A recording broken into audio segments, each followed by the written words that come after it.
Dow Industrials, at least, you're up 140 points now. David Stryzewski joins me now.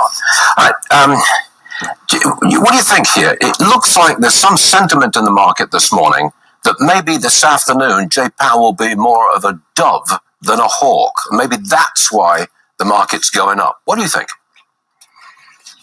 Well, good morning, Stuart. The market wants to rally really badly, and so it's looking for any pivot. Yeah. If you might remember, in June, they were thinking pivot, and that's why we got the big rally. Then we got the Jackson Hole, hey, we're going to be going higher for longer in August, and then we saw the market go down. We saw the market then begin to rally in October because we thought pivot was here. So finally, pivot is here. Today's the day. And, so I vote the market goes up forever, but the reality is we still are going to see the outcomes of this cycle. Do you think there's going to be a recession early next year? Many of the people who appear on this program keep telling us, recession is coming, early part of next year. And there'll be a recession because of the Fed. Do you agree with that analysis?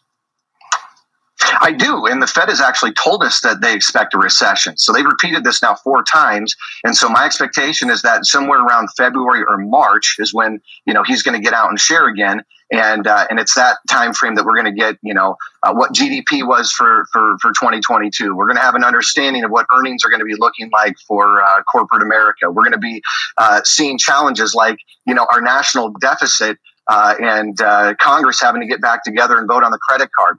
I see a lot of challenges facing us here in early 2023. And so I believe that there's a high probability of a severe recession taking place in early 23.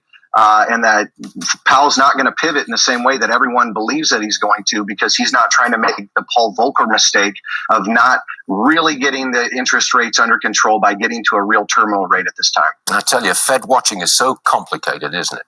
If this happened, then that happened. If that happens, then this happens. Who knows? David, thanks for joining us. Well, I'm sure you'll be watching at 2 o'clock this afternoon. Thanks so much. Let's have a look at some of the movers today. We've got